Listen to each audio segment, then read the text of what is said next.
From Keto LLC, it's Keto Woman Podcast with Daisy Brackenhall. Hello Keto lovelies, I'm Daisy Brackenhall and I've spent most of my life struggling with my weight and confidence and have always had a difficult relationship with food. Even when I finally got to my target weight, after weight loss surgery and eating low carb, I couldn't maintain it and I was miserable. Keto has given me the freedom to fall in love with food again, without the constant gain, loss, guilt, virtue cycle of before. Health and happiness is where it's at now, running on fat. Welcome to the Keto Woman Podcast. Each week I'll be chatting to inspirational women, maybe even the odd man, to discover the secrets to their success so that I can share them with you. So what is keto? Keto is a way of eating that enables you to switch your body's main fuel source from sugar to fat. Who doesn't want to be a fat burner, right? But how do we achieve this? A great place to start is by keeping carbs to 20 grams or less per day.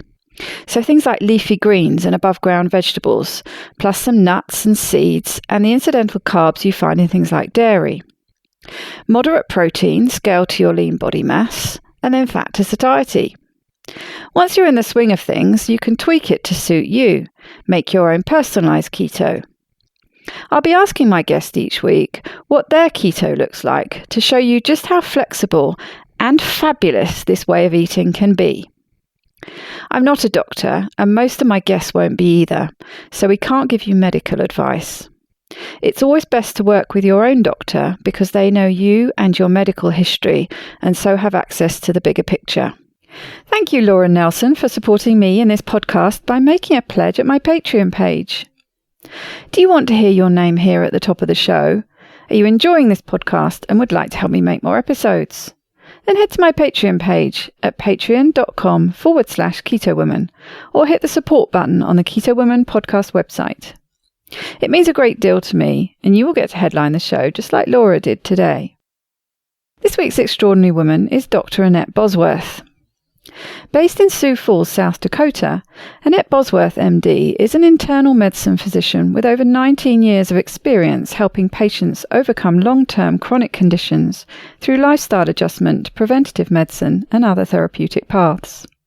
She's been mentioned in media outlets ranging from CNN, Time, US News and World Report to Fox News.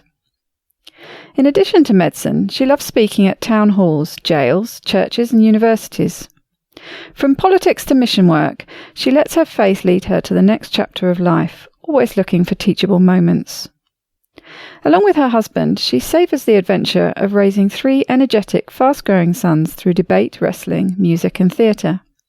She fights for the underdog and encourages patients with chronic health problems to fight it any way you can. Ketones for life.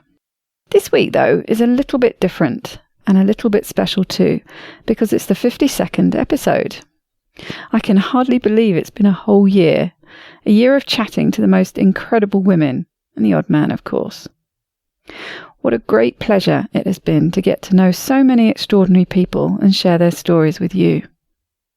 There's a team that delivers this podcast to you every week, and I would like to thank them for working so hard to make it happen. Brandon produces and edits the show, but has also become a great friend and has great patience in helping me develop as a podcaster by sharing his knowledge. Ben Parent works his magic with the show graphics, and Nancy Parent uploads all my social media posts and adds all those pesky hashtags. Thanks, of course, to my friends and mentors, Richard and Carl, aka the coolest 2 keto dudes on the planet, who had the faith in me to host this podcast and have the ongoing confidence to let me get on with it my own way. And anyone who knows me knows I like to do things my own way. Thanks to my patrons who support me on Patreon. Your faith in me means so much. Thank you to the KKBs who were my inspiration and who continue to be my rock. Most of all, thank you, every single listener who lets me tickle their earbuds every week. There would be no podcast without you. You are everything. Thank you for downloading, subscribing, liking and sharing. I love you, Keto lovelies. I said this episode was a bit different. That's because this week we turned the tables and Dr. Bosworth used me as an example patient to discuss sleep problems and migraines. It was a little unnerving being in the guest seat, I can tell you. I've gotten used to being the one who asks the questions. It was fun though, and you get to hear a little more of my story, which I know some of you have been asking me to share. I hope you enjoy it. Let me know what you think of the podcast now we have a whole year's worth of episodes. What do you want more of? Let me know.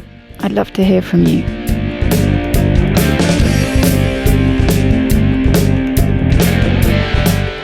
Welcome back to the Keto Woman podcast, Annette. How are you doing today? I am doing great. So today is going to be slightly different. I'm kind of handing control over to you a bit, which I have to say is a little bit scary. But we're going to use me as an example to talk about how lack of sleep and having migraines can really impact your health and well-being. So I shall hand over to you. Well, thanks for being vulnerable. I think the best relationships in life start when we open up our transparency and share. And, looking at your journey of weight loss, but also just the life journey that you share on your podcast, I think is very inspirational to men and women, but especially to women who've really struggled with weight. And it can sound like if you go keto, life is going to be perfect, but that's rarely the case. It has often that there is a bundle of other things that go on in someone's life, and that keto is a great step. And I think unpacking some of the struggles you've had could be really powerful for your audience. So I'm going to put on my doctor hat and just do a little bit of interviewing, and in hopes to, share this story a little bit more. You'll see me do this with any patient that I would see who's rather new to my clinic and struggled with, if we just start with migraines and have you outline the story of your migraines in your life, and then I'll ask questions as we go along. Okay. So go ahead. Right. Yes. So you want to know about my migraine journey, really? Mm-hmm. See, and I'm not completely sure whether they're migraines or headaches and whether actually that might have changed over time. But I certainly can remember having headaches very regularly from a very early age. Certainly from, say, my mid-teens onwards, I can remember just regularly taking paracetamol for headaches, seemingly sort of sometimes every day. It seemed to be a very regular occurrence. And it was a bit later on that, because my mother has suffered from migraines for a long time, and she told me about the medication that she takes for migraines, which was triptans. It was one of the triptans that she took. And she suggested that I tried that one day, and I did, and it really did seem to help. So this is one of the reasons why I came to think that they were migraines, not headaches, because the migraine medication did seem to work, whereas things like paracetamol weren't working, and they weren't going away, and they do last for a long time and a lot of frequency, so they'd be coming back a lot. But I certainly don't tick all the boxes for migraines. And they carried on getting worse and worse as I got older, and trying to think about my timeline, but certainly about 8 years ago, before I started weight loss surgery, and actually into the first weight loss surgery, I had the band, which was awful. Certainly didn't have any impact at all. The sleeve, interestingly, a period of time after I had the sleeve, between about 3 months to maybe up to a year, my migraines almost completely vanished. I'm not entirely sure why. I don't know. Yes, I don't know. Perhaps you will have an idea about that. But I also then started keto within that time. So I think that probably had an impact. But my migraines had got to such a point where I was basically getting them for 2 weeks out of every 4, so every month. And I was taking far too many of the medication, these triptans. And I just came to the conclusion that that maybe that was part of the problem. I read about rebound headaches and migraines before, and I got a book about it, and they were talking more specifically about migraines. We're interchanging those pronunciations. But they said one of the things you might have to consider doing is just stop taking the medication. And I have found that before, actually, when I've had too many on a day-to-day basis, that you have to sort of white knuckle a day or two without any medication to get rid of them. So I started thinking, well, perhaps, I'm just causing more and more by keep taking medication. So I basically did that. I basically stopped taking the triptans, and they did get a bit better. But then I also think that being on keto has helped a lot. So there are some sort of confounders there because I've tried different things at once. But I haven't taken triptans now for well over a year. And I find that the thing that works best now, if I do have a headache, and I am getting them, and they're where I kind of use headaches and migraines interchangeably because I'm not always entirely sure which is which, but I'm finding that ibuprofen works better to get rid of them. And sometimes the double, if I take ibuprofen with paracetamol, if it's really bad, because I quite often find that I might have a headache in the morning and I'll take some tablets and it won't go away, and it's on the second round of tablets that I get rid of it. So I still do get them where they're going, they can last all day and possibly go into the next day. And they are worse, and I know we're tying sleep and migraines together, but they're certainly worst if my sleep has been bad, which it has been consistently bad for a long time. So you're totally making my job easy. Yes. So let's back up a little bit. So if you could think back to the first headache that you have recordable memory of, were you in primary school with your first headache? Or do you think it was after puberty? I think first headache probably was in primary school, actually. I do vaguely remember being given the child form of paracetamol or aspirin. I remember the taste. It's a very different, taste, the child aspirin. So I think quite possibly, yes, in primary. I remember them having them regularly in secondary school, but I think, quite possibly in primary school, the first ones would have been back primary age. There alone sets forth a spectrum that when you study brains and why headaches happen, that first headache would have been a much more intense memory if it would have come after a family car accident or a baseball to the head or some kind of trauma. In the way you answered the question, I'm going to assume that there was really no other event around the headache, but that there's this possibility that a headache happened before puberty that was significant enough that you either drew the attention of a teacher or an adult that said, hey, this hurts. And I think therein lies a big part of our history that when I look at brain injuries and the recurrence of headaches, they are very linked to how does the brain look now? And we're now, decades removed from your first headache. And if we could scan your brain to say she continues to this day to get headaches, that it sounds like when it happens, it doesn't just last for 45 minutes. It does take up a couple of hours. Is that true? Oh, at least, yes. I mean, I wouldn't expect, I'd never expect to get rid of a headache that quickly. Okay, so you've got these extended headaches that are happening in adulthood. They've been around for decades, and it can ruin your day. It can unshelf any process or plans that you had for the day because the headache won't allow you to focus or think. True? Yes, completely, yeah. So let's just gather some more tick points on the history. Tell me about the routine that your family had as far as bedtime. How far did you get up before school?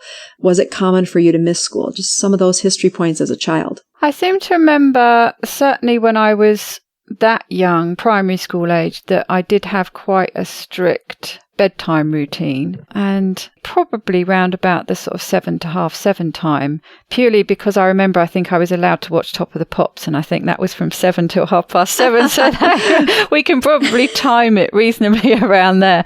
But I do always remember struggling getting up in the mornings, actually. I remember that from an early age. I mean, it's been consistent throughout my life that I've struggled to awaken, to get up in the mornings. So as late as possible before having to leave the house is usually the general rule.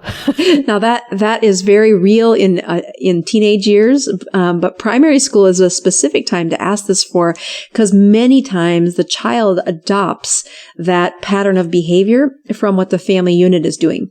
And so it will not be an uncommon history to double check to say, is that how your family did it? That mom and dad had not a 2-hour time in the morning where they got up and had a cup of coffee and read the newspaper, meditated of some sort.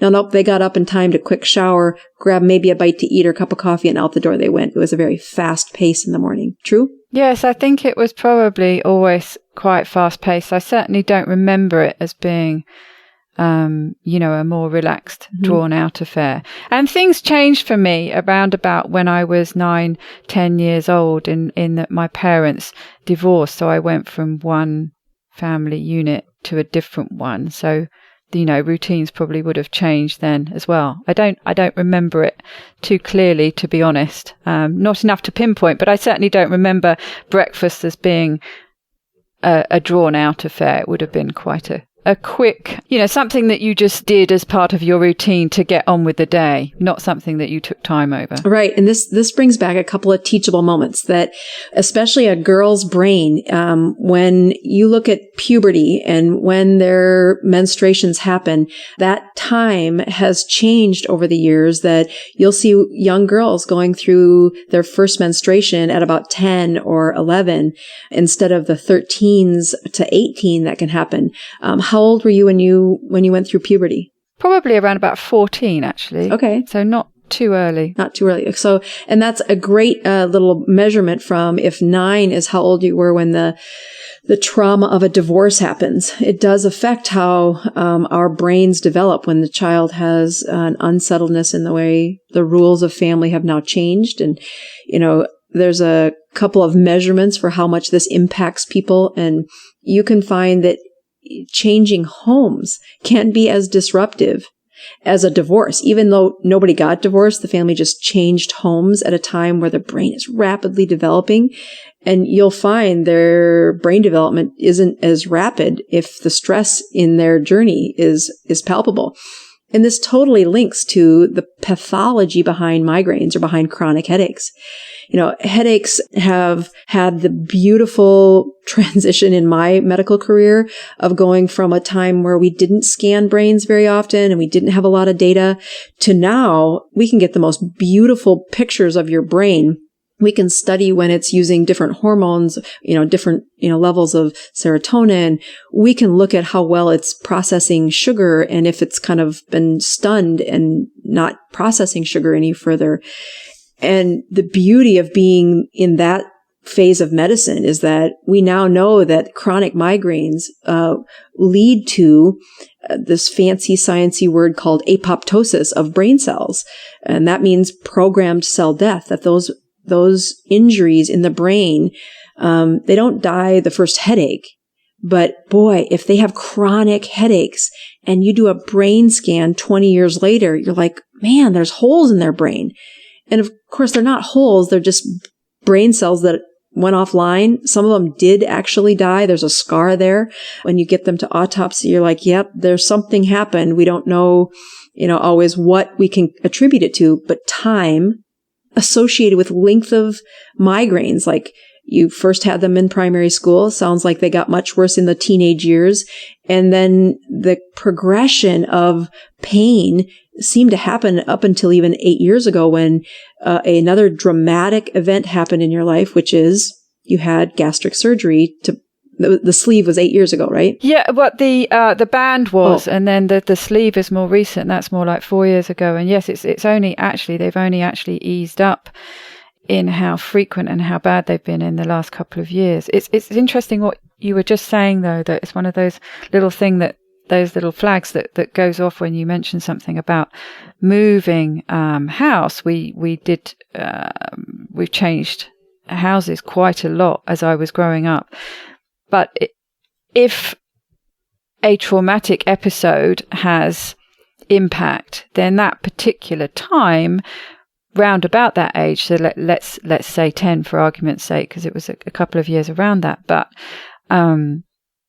so yes, there were my parents getting divorced and obviously moving to a different house. But my fairly soon after that, my father also left to live in Thailand. So that was another sort of episode. And I also underwent a sexual attack as well. So it was quite a bit of a triple whammy for me in respect of it's real impactful things happening. It is not an accident that in this history of teaching about migraines and what they have to do with sleep, that I go back to first time you can remember one, and then slow down and take a history of what was going on in your life. You know, one of these benefits of medicine in the 21st century is that you may have heard that as people age, they say, boy, time just goes faster. Time just goes faster. It seems like it was just yesterday that it was 10 years ago. And if you look at the recorded images that our brain takes in, there is a speed at which we can record memory. As you're growing from, birth to about 9 to 10 years old, there is a dramatic shift in the number of pictures per minute. It's not really pictures per minute, but, let's say pictures per year that your brain puts in the file for memories. And when you watch to look at trajectory of someone's life, if you study that summer between the age they turn 9 to 10, now, it's very specific for boys, that brain development 9 to 10. Girls, if they have an early period, it can have happened before that. But knowing that your menstruation probably didn't start till 14, you're probably right on track with what we would say would be this time to memory ratio. Like, if we look at the number of images that you remember, before the age of 9, there were many pictures. And then after the age of 9 or 10, in that frame of a year, it slows down. And what they've learned is if we can look at the trajectory that was happening during that 9th to 10th year, powerful on how much that sets the course for their life. And you're like, that's a lot of weight to put on somebody. Like if your life in the 9th to 10th year is disrupted and you have, like the trifecta you just talked about, the danger of not recognizing that is that those memories become gospel. How you imagine life or your fears become rooted in that recorded memory where it was very rapid before the switch of the brain where it slows it down. You get to a 70-year-old brain and it's much slower recordings as far as how many memories do they have in the year, especially when you compare back to before that 9th or 10th year. It is a recommendation that I have for parents to say, slow down, slow down, slow down, especially if they're under the age of 10, that what they remember and how your parenting is so powerful for all of their life, but very powerful before that age of 9 to 10.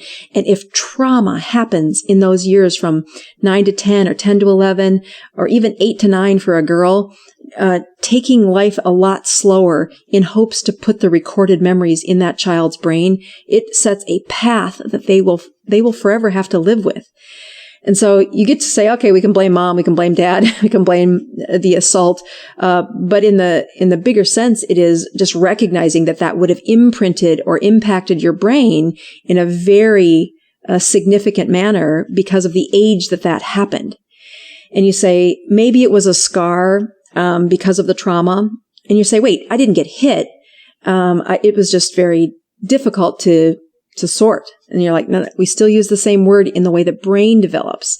And then if you look at some of the things I think I've heard in your previous podcasts is that when you were 14, 15, 16 and you got stressed, what were some of the ways that you dealt with stress in your early teen years? Well, it's interesting when you're talking about the importance of these events at that particular age. And I think part of the problem is that I didn't deal with them properly at the time.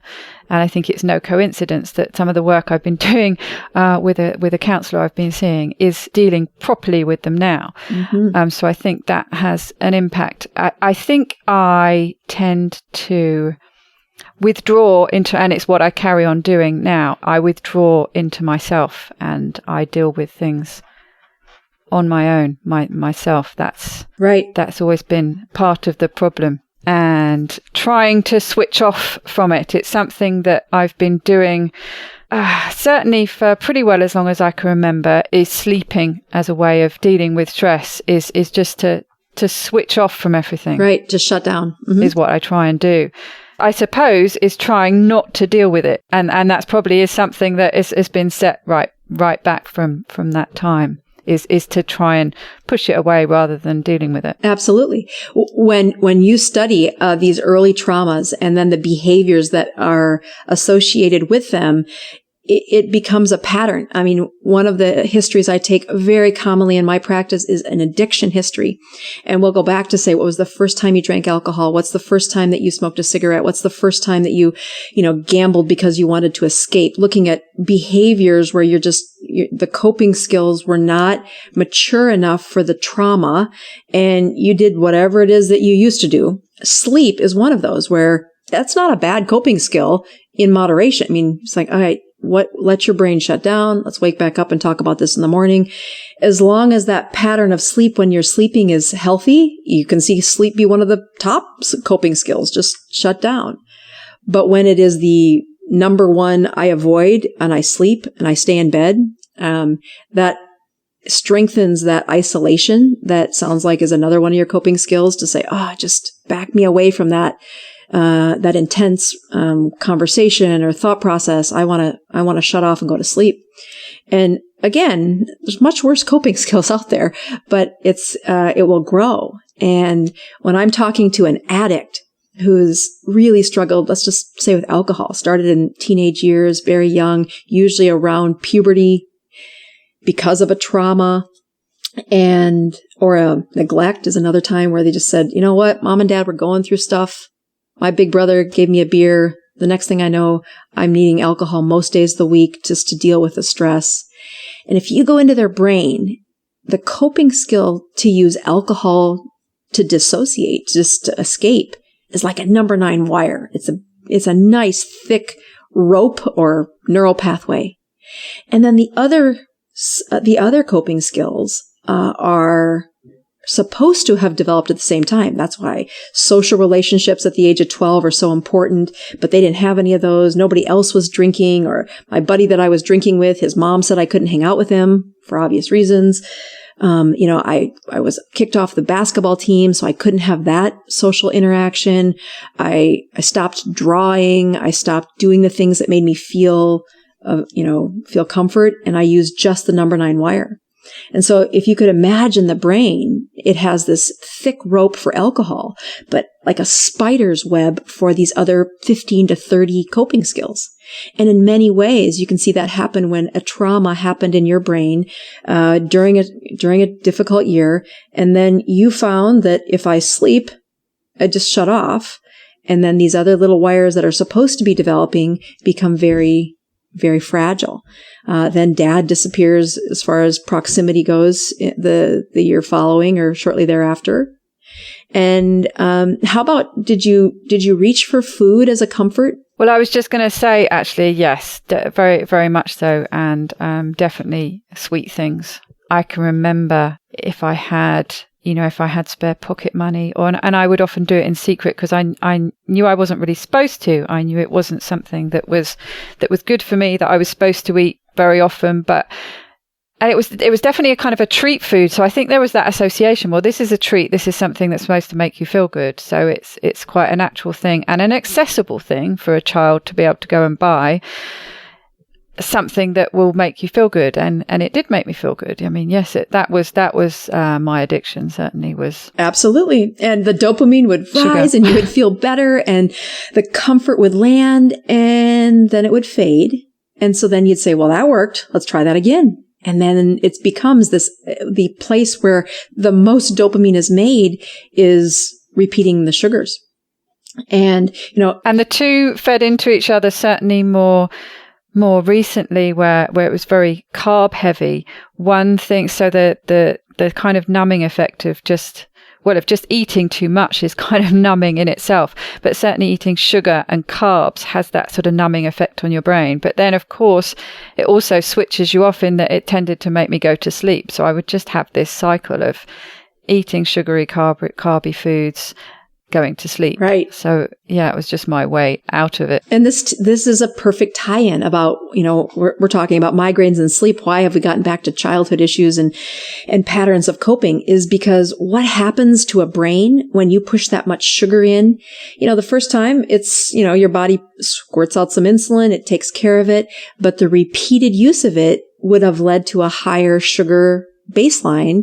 And then, of course, the insulin goes constantly around. It never gets a break.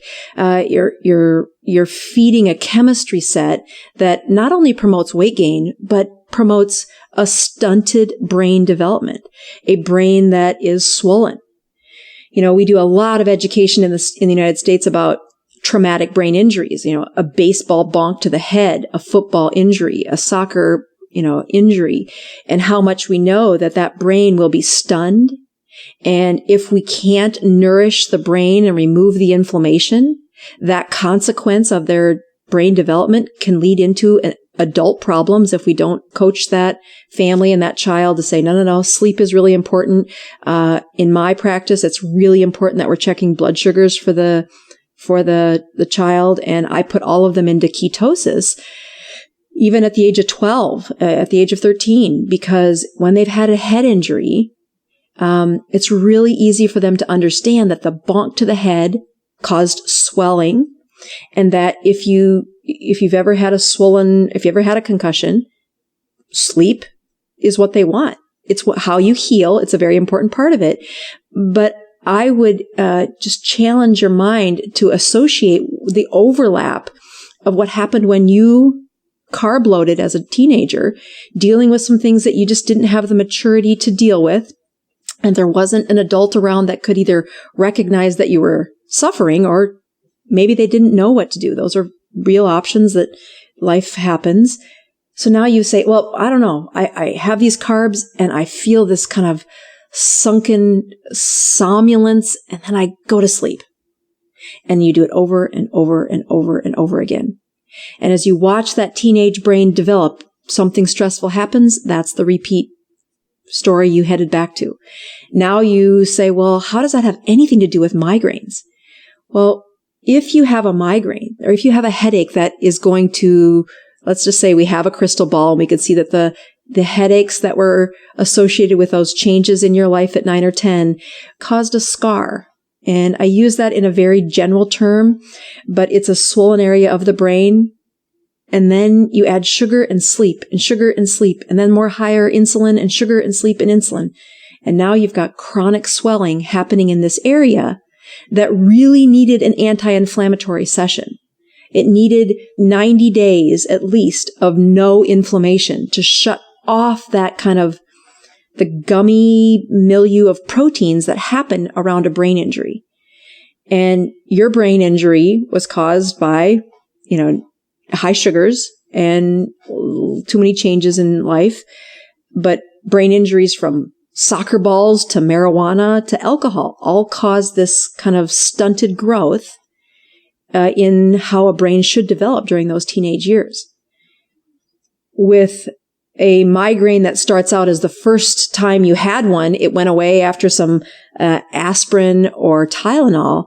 And then eventually you're like, you know what? I need the harder stuff that my mom was using. So now we have a teenager using a triptan, which is much more targeted at how that drug was going to shut down that inflammatory kind of vasospasm that's happening in the place of the migraine.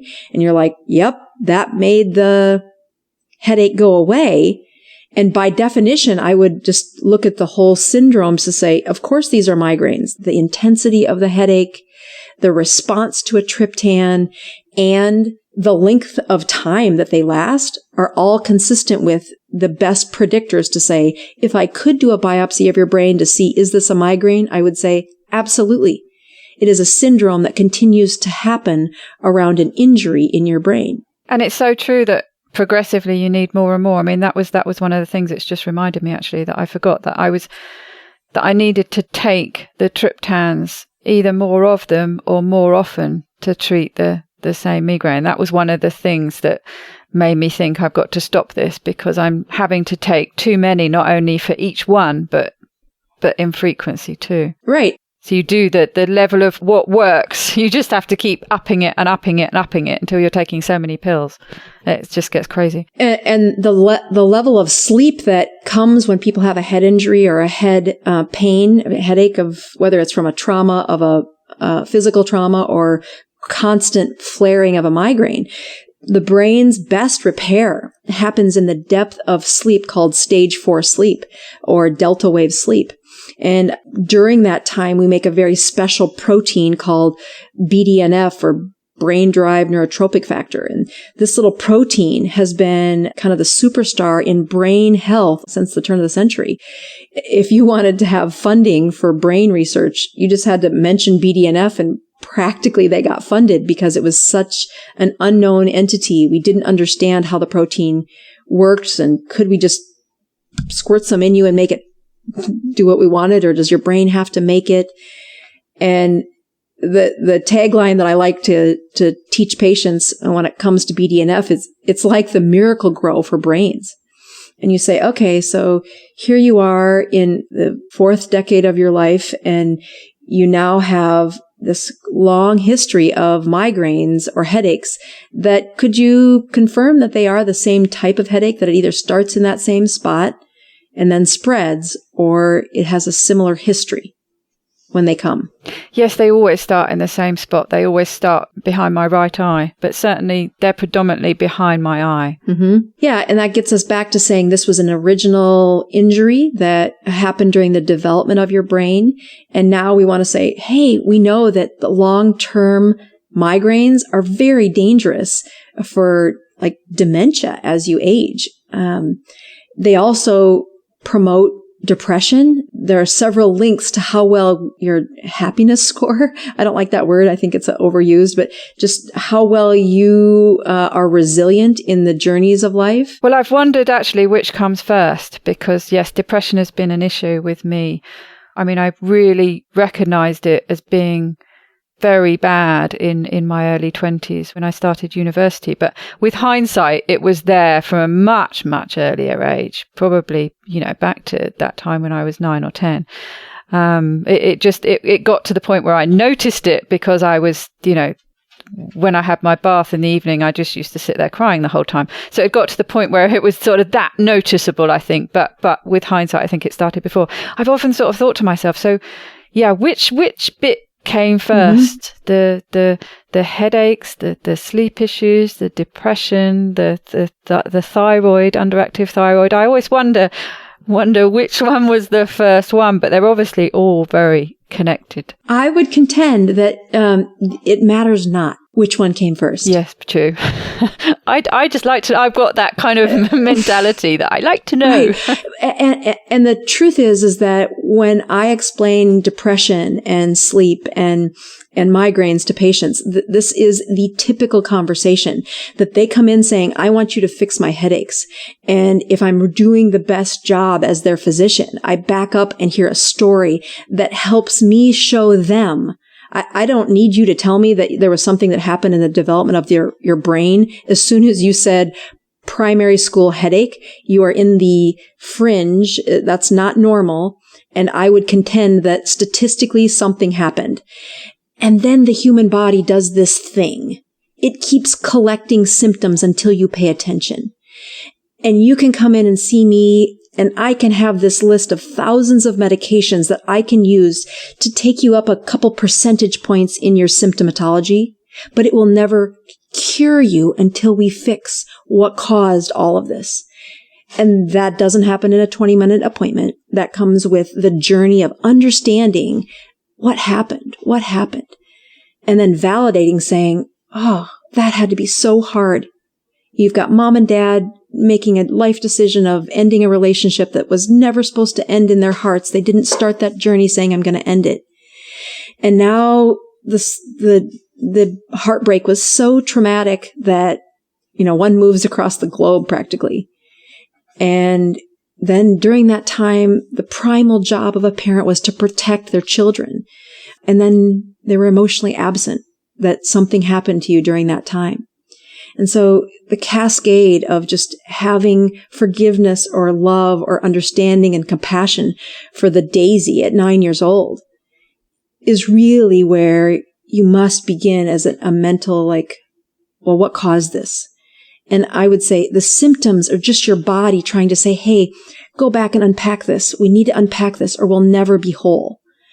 And it doesn't matter how great my medicines are. They will only change by a percentage point when it comes to how do we restore Daisy's 9-year-old wholesomeness.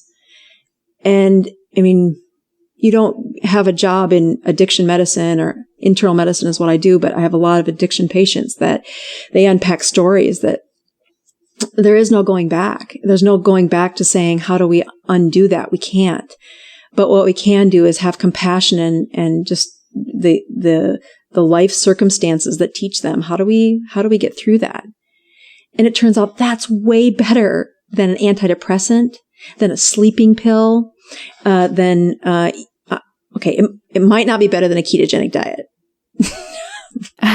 Well, that certainly helps. I mean, you say a lot of the same. I mean, you would love my counselor and his approach, because you know the things you're saying are the same kind of things he was saying. He is saying, and yes, I do think what you're eating has a huge impact as well, and he's seen the impact that can have on my mood. So I always think it's this sort of multi-pronged attack to trying to deal with things. And so you say, here's Daisy now as a mature woman who's got the wisdom of what the heartache and what the struggles have given you.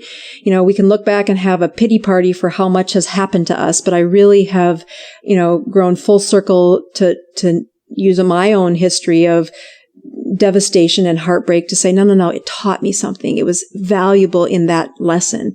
And if you look back and say, now we get the collective wisdom of Daisy today and say, okay, I can do a brain scan and I can show you this injury, but you've outlined enough of it that I don't need a picture to tell you that part of your brain does still get triggered for this migraine headache.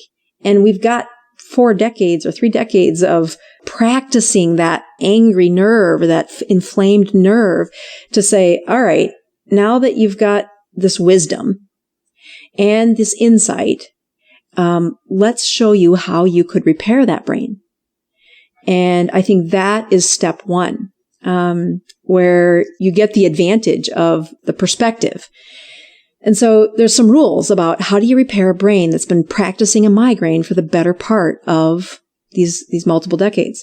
And, number one is don't swell the brain. Yes, I was just going to say that anti-inflammatory effect comes back in, doesn't it? And I can remember I have, been reading, and even before I started keto, that talking about headaches and talking about depression actually in the same way as an inflammatory disorder. Absolutely. So it's a good thing just to bring that level of inflammation down, and that is going to help a lot. And yes, that has been one of the things that has helped hugely with my migraines. But they are still around. So I think we were discussing before that keto really helps, but yeah, it doesn't get you all the way there necessarily. Right. And I think that the ketogenic diet is, if I have to give it one word, I will call it the anti-inflammatory diet.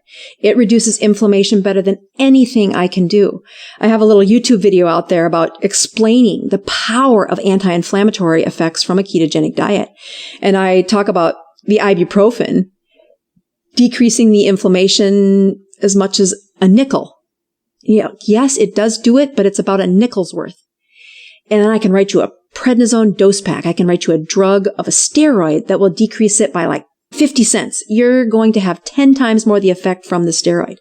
But when you get to a ketogenic diet and you are 3 weeks into a ketogenic diet, it's like $5. It is 100 times more powerful than my ibuprofen. And then the longer they stay in ketosis, the better that inflammation repairs. So when you take a story like yours, where you've had these much improvement in your headaches. But you're like, Doc, can I take it to the next level? Can I repair this injury? I would push you to do a couple of things. I would push you to check your morning fasting sugars every day. And the reason you're doing that is it's another objective measure of inflammation in your body that you can do at your home. And it is your body and brain and habits being accountable to a number, which can seem a little bit like dictator and, isn't it about how I feel? Yes, it's about how you feel. But if you're looking to shut off that injury in your brain, I need that milieu of proteins around the injury to melt away. And it will do that as long as you don't spike and valley your sugars. It does tend to be something that I measure. I do tend to, haven't been very good the last few weeks actually, but I do tend to measure my fasting glucose and my fasting ketones. And how do you fare? I'll tell you two things that that I'm sure will impact that. One, I'm a dreadful late night snacker. So I know that's going to impact my my fasting glucose, and also I'm sure my sleep pattern does as well, which is shockingly awful. Yeah, absolutely. So you can come sit in my chair and be the doctor, because that's exactly where this is going. That I will talk to patients about, sleep patterns and what time they put calories in. And it's kind of like their eyes glaze over. I've heard this a million times, doctor, it doesn't help. If I start with data and say, here's a cheap way for you to look at yourself. Just look at what having increased stress, or, you fly over to Keto Fest and you change time zones. What did that do to your sugars? And you're like, why is my sugar so high? Like, this is the stress your system will feel when you flip time zones by 8 hours. I have to say mine probably improved, actually. I tell you why, because I probably moved into the time zone that I should have been in sleep-wise. So actually, while I was at Keto Fest, I was getting up at 6:30 in the morning. I was going to sleep at a good time of night. I was physically active, or certainly on my feet most of the day. So I was getting physically tired. I was in an environment with friends. I was there was certainly not a whisper of depression going through my mind. I was active socially, had people around me. I was sleeping well. So actually, I wasn't measuring my ketones and my fasting glucose, but I should imagine they were pretty good, actually. So you hopped your brain into the sleep zone where you matched the sun. Yes. Yeah. Perfect. That's what we were looking for. So there's your plan. But the second thing is that history of isolation and how many of us have substituted electronic relationships, whether that's Facebook relationships or, and we have substituted that to a great amount of pleasure. I have lots of Facebook friends that I do think I draw true pleasure and joy and excitement to hear from electronically. But when that is the majority of where our relationships come from, it's a different thing. We have an evolution that says we must touch and feel and connect and laugh and hear and respect in a live relationship. That has to be practice for our brains to really be whole. And so, you've said, yep, I isolated when I went through that time as a teenager. And I've heard you talk about how important those friendships in the keto world have been to you, I think they're real and authentic, but I think your ability to feel the joy from them happens with that face-to-face interaction that we have devalued in our society because we have Facebook. And saying, okay, I went to Keto Fest and the time zone was right, but the friendships were there. The socialization was there.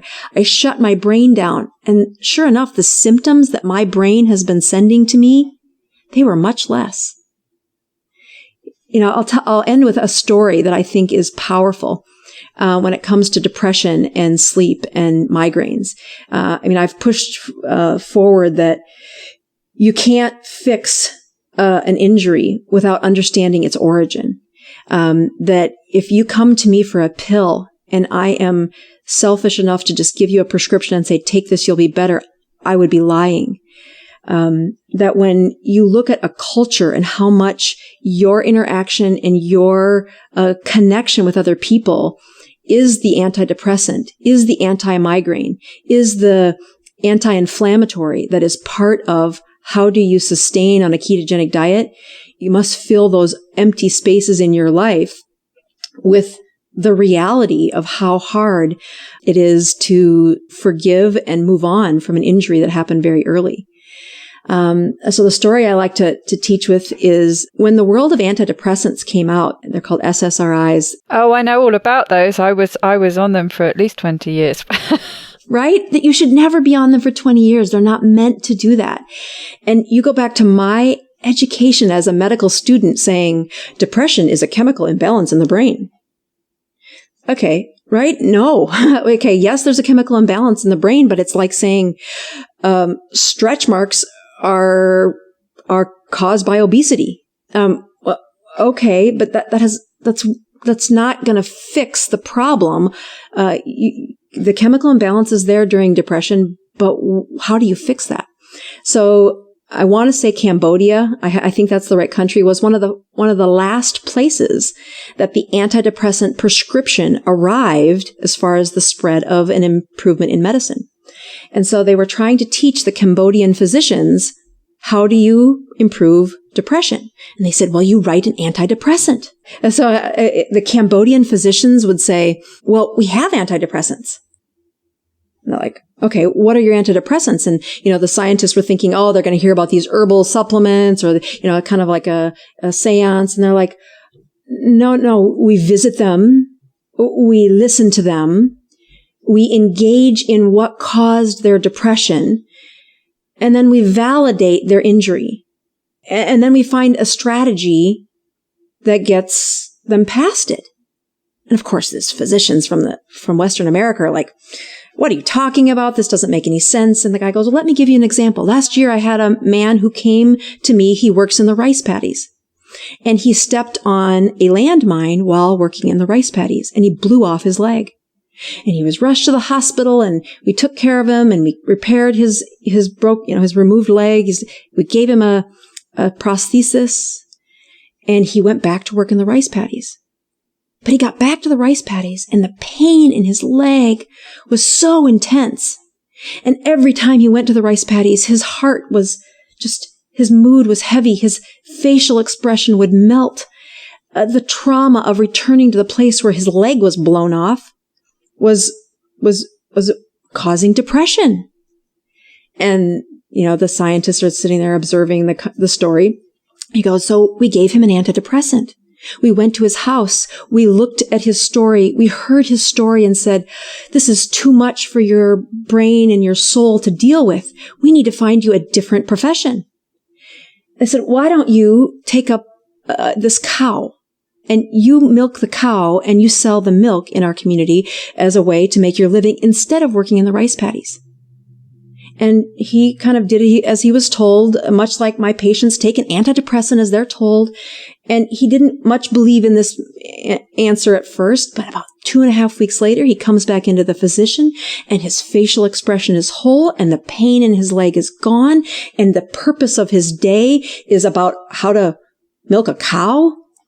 And it's almost like a bad joke. You go to Cambodia with depression and they give you a cow as opposed to Prozac.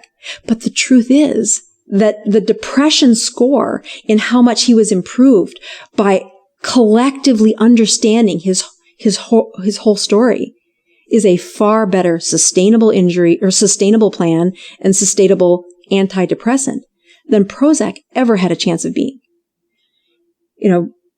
When I write a prescription for an antidepressant, I know that in the score for measuring improvement, it's called a Hamilton score. And if you're at 1, you're chirping and joyful and you get pleasure from seeing the sunrise, very easy to feel pleasure. But if you're close to 50, it's very critical that you may commit suicide. And we know that if I improve your sleep habits, and I just say, here's what we're going to do. We're going to make your bedtime this. We're going to have no electronics in the room. We're going to, meditate before you go to sleep. We're going to train your brain how to shut down again. And then this is when you wake up. Even if you didn't sleep all night, this is when you need to get out of bed and there's no napping until supper time or till bedtime again. That if I just improve those sleep habits, I can increase your score by 6 points. But if I write you Prozac, the best I can hope for is 1.8 improvement in the points. And sure enough, if they're on the verge of committing suicide and they're very depressed, chronically anxious, that prescription is life-saving. There's no doubt. It works. It's got very good evidence behind it. But it's just meant to be this trickle to move you away from the edge as we holistically address these other issues. And I would contend that if you fail to communicate to your patient that this pill is just this sprinkle to help you, we now need to engage a support group, a circle of friends, a purpose, forgiveness, your faith, your community, acts of service. All of those become the antidepressant, the somnolence factor, the anti-migraine pill are wrapped in this approach to a full life that is not isolated from people, that has a purpose, that has acts of service, and I would contend has a bunch of ketones, especially if you have injuries. Yes. And dogs in my case. It's interesting when you were talking about the story in Cambodia about the paddy rice farmer and changing him to having the cow. And I think there is that link with animals as well. That certainly is something that's helped get me through. And as a weird little aside, but what's given me a huge amount of joy in this last week. So it's maybe a sort of a reactive thing after my counselling session last week, but caused me to just have a little look online about adopting a dog. And I'm actually going through the process of adopting another dog, and that has really changed my mindset, and it's something that I know that has helped me a lot over the years. It hasn't instantly solved my sleep issues, but so it is. You're right with that connection. Mm-hmm. It is something that, yes, you need to have the human connection as well. I think is something that is missing too much from my life. If I got to write a prescription pad for what I like to see when I've, unpacked somebody's story about a migraine and we've touched on that they have suffered other symptoms associated with this original injury, even if they can't reflect to show me the injury, it doesn't mean that I don't believe there was one there. I mean, like, you have a very nice insight. You have had either somebody walk you through some of the beginnings of this story, or it sounds like you're currently continuing to unpack that chapter of your life. But many times, especially in addiction, their brains are swollen and inflamed, and they don't have that insight. I assign them a few things. Number one, they find a tribe. That your counselor sounds like a really good place to begin, especially for the heavy stuff. But I think I said this in my last podcast that, a support group of just checking in for ketones every week, or maybe it's a book club, or maybe it's like how to train a dog. I don't know, like other time where you meet once a week, it becomes this level of priority where you stay committed to the meeting of the group. Even if you've fallen off the wagon, it's not about being perfect. It's about the relationships that you're connecting to. I've had people say, what happens if you're irritated by the people that you're connecting, that are in your group? And I'm like, first of all, welcome to life. That happens. Instead of running away from the group, practice that journey of just saying, I'm irritated with you, using a full engagement in a group to express, how do you get through when life's not ideal? Okay, that's great learning grounds. But the second thing is that, to follow a process of brain repair, I will start with those morning sugars and as a way to keep accountable on a ketogenic diet. My pills don't work nearly as well as that diet does. And then we start working on other things like, okay, what do you think we could improve about your sleep habits? So I know we're drawn to the end of the hour, but I would love to hear what does your sleep habit look like at night? Shocking. I've always been a bit of a night owl, but I tell you the problem, and it depends. If there's somewhere I have to be, but I'm quite flexible with what I do. I garden and I don't have to be anywhere at a particular time. And what you were saying about having fixed hours for when you sleep and when you wake up. And I know the theory of that. I know that's what I should do, and trying to force myself back into a good sleep pattern, because I basically sort of come back from America, and I'm probably still on American time basically when it comes to sleeping, but I find it difficult. So I mean, I went to bed probably round about 2 last night, or more accurately this morning, but couldn't get to sleep, and this has been happening with me a lot the last few weeks. Is that I can't get to sleep. I lie there, I can't get to sleep. I might get up, have a cup of tea, I might watch a bit more TV or something, trying to get to sleep. Finally getting to sleep as the sun's coming up. So then, of course, when I do finally get to sleep, I'm probably not getting very good sleep because it's light, and so I'm not getting the kind of quality sleep I should get. But then all my motivation is gone. So I could say, and I understand the process, and that's what I should do, that regardless of whether you've got any sleep, you've got to make yourself get up at 8 o'clock, 7 o'clock in the morning, regardless, and see that day through. But when it comes to that time, and I've only had a couple of hours sleep, and the alarm goes off, it's like, there's no way. I'm not getting up. I've started to feel sleepy now, and I can't make myself ignore that and get up regardless. So, and I don't know what the answer to that is, other than to somehow find a way to make myself, I guess. So basically not sleeping until very, very late, and then quite often sleeping a lot of the day. So let me help you. There is great evidence that says you cannot force a brain to go to sleep.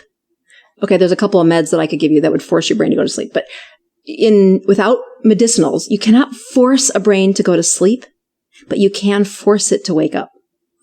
And when you're looking at the reset, when you have that lingering sleep that's halfway in the morning, the depth that repairs that inflammation is non-existent. It is a subtle, it's like, yes, their eyes are closed, but they are getting none of the points that it takes to repair a brain. And so I've used imagery in the mornings for patients to say, how do I do this? I'm stuck. And as that alarm goes off at 7 o'clock in the morning, as you're trying to reset these habits and you've had a fitful night, the image that I would ask you to look at is to imagine that section in your brain that has had this kind of like gummy glue over it since you were 9. And we're trying to absorb all of that. And during the day, when you're up and out in the garden and doing the things that a sunlight would allow you to do, your brain gets the benefit of the appropriate cortisol to respond and the anti-inflammatory effects of being awake and up and about. You can be sluggish all day, but that next night, might not be perfect, but the next night will be easier for your brain to sleep. And by respecting the morning awake times and then imagining the reason you're doing this isn't to have the best podcast or isn't to have the best day. It's to repair an injury that's been there for decades. And we know that it takes that, consecutive 6 hours, and that 6th to 7th hour of sleep is one of the best reparative times. And if you're waking up, for pockets of sleep during that time, and then you're saying, but I'm just going to sleep more so that I have a little more rest. You need to do that into night's sleep. And just transplanting that restorative sleep is what you'll get tonight, instead of lingering in the morning and you get like 20% of any restoration and you get no brain repair when that's the pattern that you're stuck in. And of course, if you have an accountability partner, like husband says, okay, explain why I'm trying to do this. And I know I've had a bad habit. How do I break it? Well, that's part of the problem, you see. There's no one here to make me, but I can see what you're saying. And that makes total sense with the times so often recently where I haven't been getting to sleep until it's light, or maybe not long before it's light. And then I've probably only been getting about 6 hours, if that. And it's not good sleep. I've kind of instinctively known it's not very good sleep, but I didn't realize that it can never be as good sleep when you're not sleeping at the right time of day. I just thought it wasn't very good. I hadn't hadn't realized. So that's quite a good motivation. So you're saying that the most important thing I need to focus on is getting up at a certain time, regardless of whether I've had any sleep the night before. Yeah. I think the awake time sets are really valuable as some of the things that I don't like to compromise on for patients. There's a couple of studies out that said we studied night shift workers who'd been doing the night shift for 20 years, and they still had that morning cortisol rise between 4 and 6 in the morning, even though they'd been awake all night and they're typically sleeping from 7 until 3 in the afternoon or whatever their sleep hours were. That's crazy, but that's still 20 years later. Evolution has said sleeping during the night hours still fits with the best brain repair and sustainable cellular health when the sleep matches. Now, take some other things. So if we set an alarm clock to say, okay, just make that your compromise, that you say, okay, I'm just going to get up and in my jammies, I'm going to go walk around the house 3 times with the dogs. And by the time you've seen the sun and your brain is awake, you're just, that's step one. But the other parts to saying, well, how do I get my brain to do that? I'm very adamant about saying, I can help you. I can force your brain to wake up the little nerves that allow sleep depth to happen. And I love the sleep lab. That's where my kind of first love for sleep showed up, is to watch what happens during sleep. But with some of these medications, you can repair in 3 nights of sleep what it would have taken me 6 weeks of resetting sleep habits in the sleep lab. I mean, that's powerful. Like, okay, let me fast forward through all the crap that's not getting better. Let me help you through these first 3 days. But it's kind of like that first part of a ketogenic diet. If you're only going to be ketogenic for 2 weeks, then what did I do that for? I mean, it's not the healthiest thing to do to somebody. The habits weren't sustainable. We changed too much at once. So I really focus on saying, yep, that 7 o'clock wake up time is one thing, but here's some other really important rules of sleep. And especially if you're the only one in your bedroom, are there electronics in your bedroom? It depends, because I know I'm not supposed to have. So, if I'm behaving, then not. What I do sometimes have is it's on my phone, is listening to an audiobook or something, because sometimes I find, because the other problem I have, and I call it brain whirring, is that I might even be physically really tired. So I might have, worked long hours in the garden and be physically tired, but I cannot get my brain to switch off.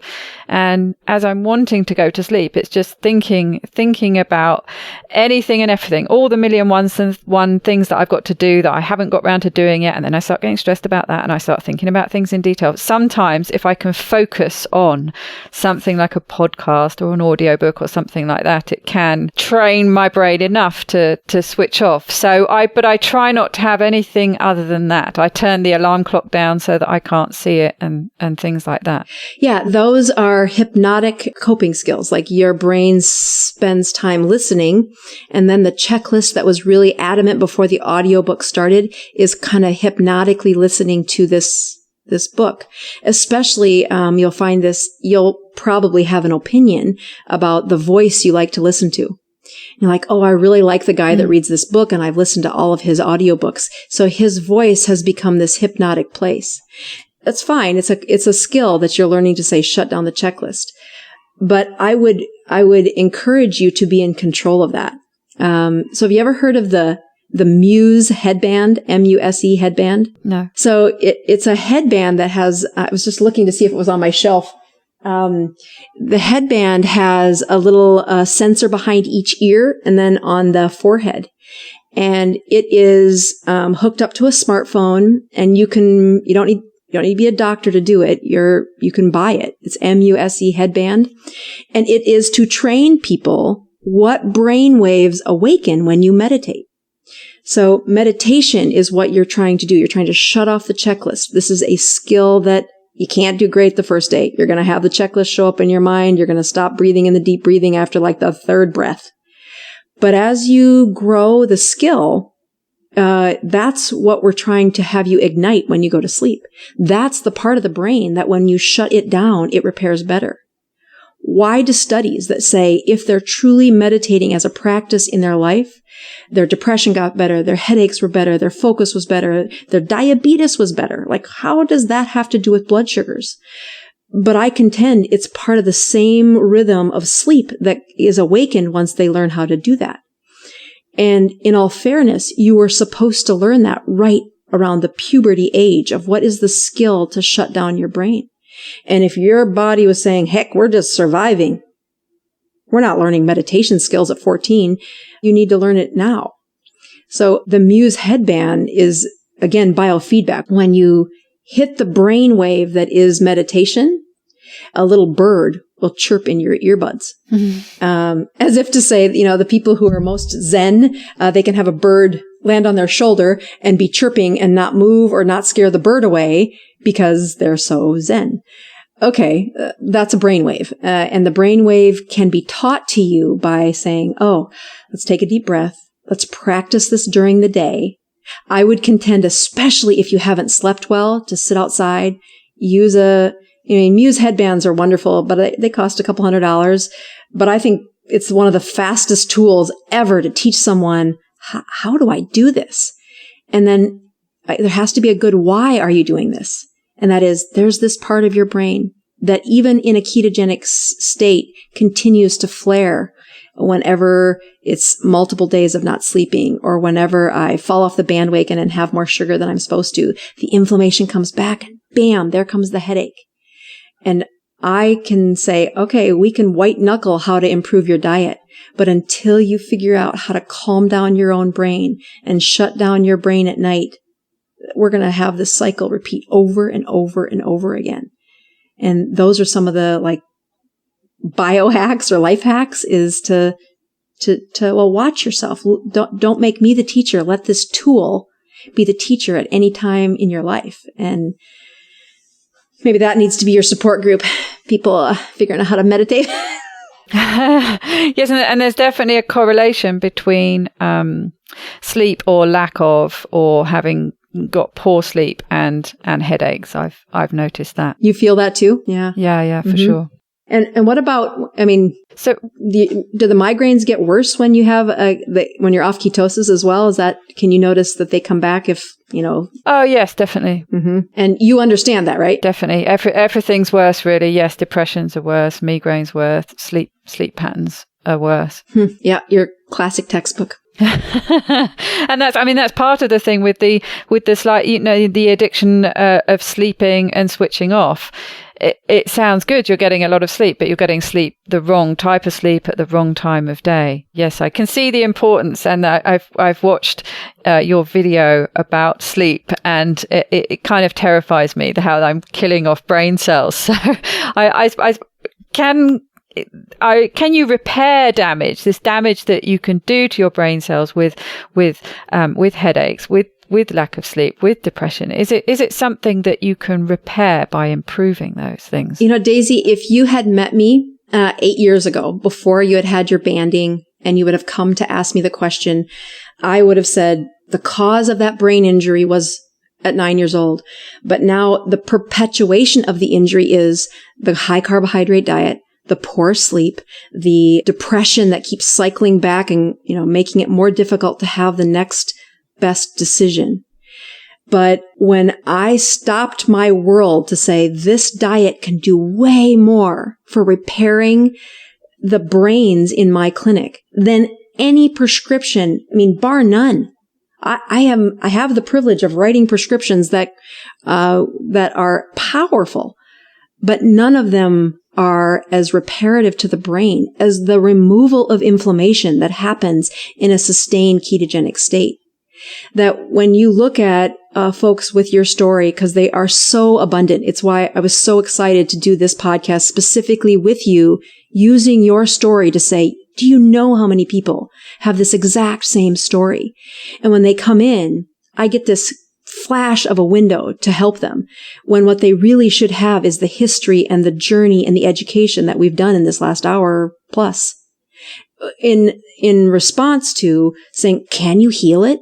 Yes, but you must have a sleep cycle that gets you all the way to sleep and holds between, 6.5 to 7.5 hours of sleep.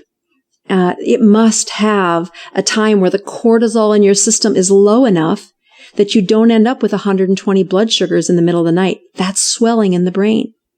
That having a low carbohydrate diet where ketones are bathing that injury, not for a day or a couple of weeks, but for 3 to 6 months. And when they can do that, we find a powerful repair.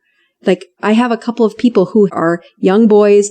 First migraine was in the first grade. So bad, he's like, I could see the tunnel vision. It was about to be gone. And then as soon as the tunnel vision left, this horrific nausea. I was throwing up. This cycle of migraine started in the first grade. In the last 4 years, he's been ketogenic. And he's, I think the last time I talked to him, 6 months out from the last migraine. I mean, that's like a gift to him. He's like, I've never gone that long without a migraine. It didn't happen the first week he went keto. Yes, there was an improvement, but to say we finally got that brain to repair and to weave that electrical conduction back through this place that's been offline for decades can only happen when that inflammation is persistently low. And I contend that's, finding your tribe on a ketogenic diet, checking those morning fasting sugars, and then putting those boundaries at that sleep happens when it's dark, as does shutting off the checklist in your mind by learning the skill of a meditative process for somnolence. And is there somewhere you can recommend to training your brain into that meditative state? There's 2 things I do with a patient when I'm trying to decide how aggressive to be with their treatment plan. I do this with them every time as I give them a piece of paper. I clear out all of their electronics, turn them all off, and then I have them hold the writing utensil in their left hand if they're right-handed, and then I have them hold it in their right hand if they're left-handed. So it's called the non-dominant loops. The cursive letter L kind of looking like loops all the way across the page. I will demonstrate that for them and then say, okay, this is what I call, and I'll be using my left hand, left-handed loops. We're going to set a timer for 3 minutes. And during the 3 minutes, there's no speaking, no giggling, no farting, no burping, just quiet as you do these left-handed loops.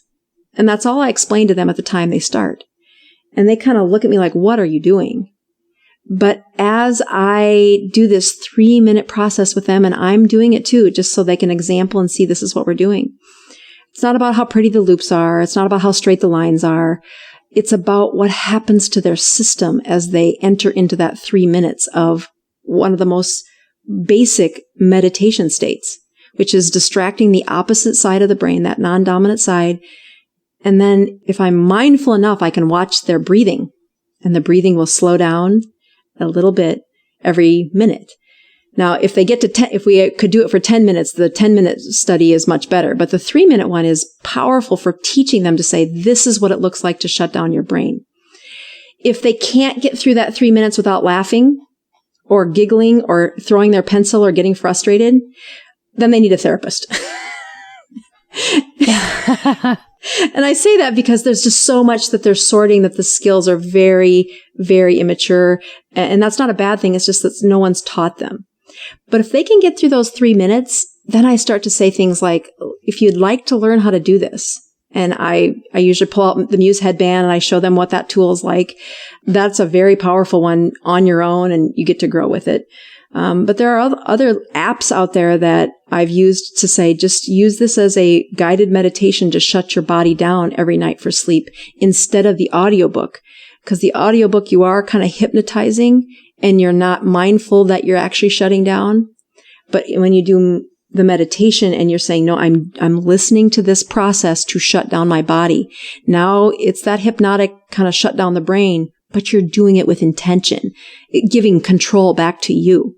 And I've just found that's been a super big turning point when they're at this phase that you're at, which is, okay, I've got the TV out. I turn off the phone. I don't let people text me after this hour, but I still need this audiobook to shut down with. And that's, again, your skills are, advanced, but not not independent. Yes, I have tried guided meditations actually, so I'll have to look into those more. I'll definitely try doing the L's with my left hand. The first time you do it, it's weird. It's like, can you be quiet the full 3 minutes? So good luck.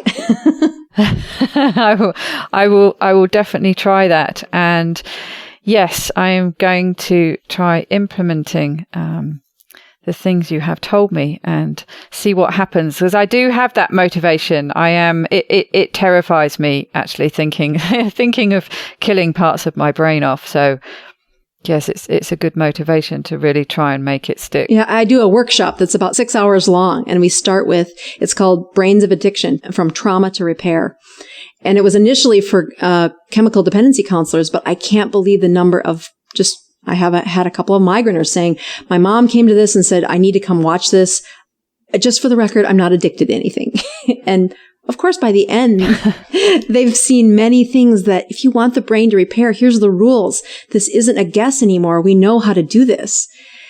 But I think hearing that as an adult and saying, oh, I have control to help with this is inspirational and powerful, as opposed to, uh-oh, your brain's been damaged and you're in trouble and you're 40 years old. Good luck. Hope you can do that. Oh, that's terrifying.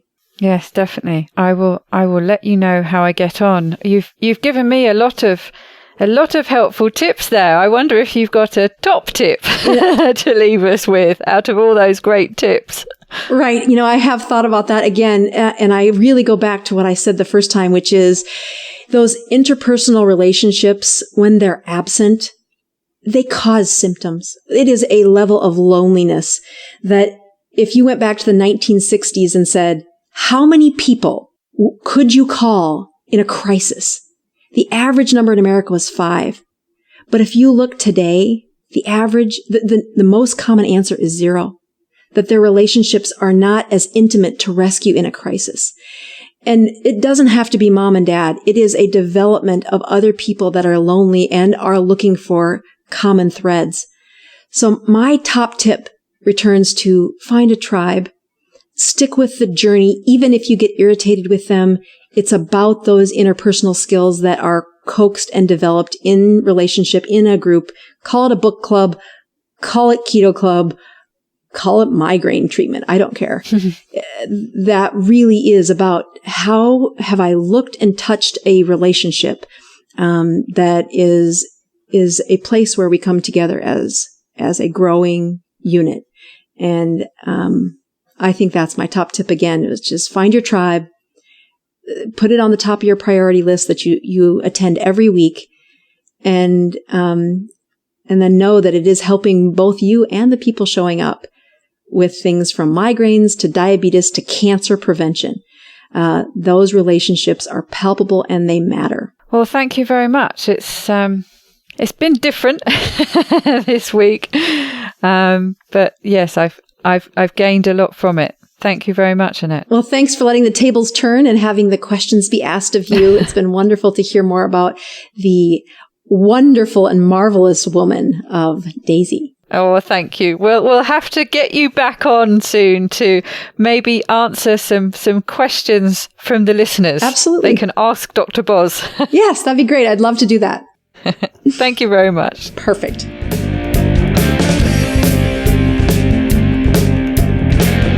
I recorded this episode quite a few weeks ago now, so I can update you on my progress. I actually started clamping down on my shocking sleep routine straight away. I think it was the visualization of brain cells dying that did it. Getting up early in the morning is the hardest thing for me, especially if I haven't had enough sleep, so I did try and tackle it from both ends. I got strict about switching social media off at around about 11 p.m, which is hard for me because a lot of the people I interact with are in the States when it's their peak time. Ultimately, though, I realise that I have to prioritise my health and can catch up with comments and posts in the morning. That, I have to say, has slipped a little bit and I need to tighten it up again. So if you see me online past my bedtime, tell me to go to bed. I've shifted my long dog walk to the morning instead of the evening to get a good dose of morning light, which apparently helps your body clock keep the right time. Thanks to Terry Lance for educating me on that.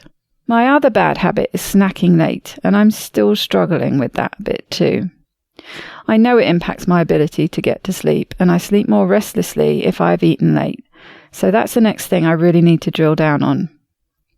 Overall, though, I've made big changes in a fairly short space of time, and am feeling much, much better for it. It most definitely impacts my mood, productivity, and clarity of mind. I was getting more forgetful than usual and finding it really hard to focus and concentrate, never mind being grumpy a lot of the time. And all of these have improved.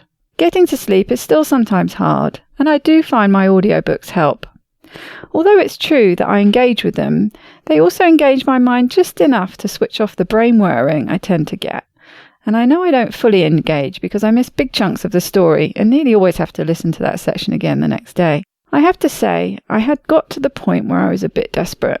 I knew getting to sleep so late, often daylight type late, was a big problem, but just couldn't seem to fix it. So a big thank you to Annette for sharing her wisdom and helping me find the determination to get it sorted.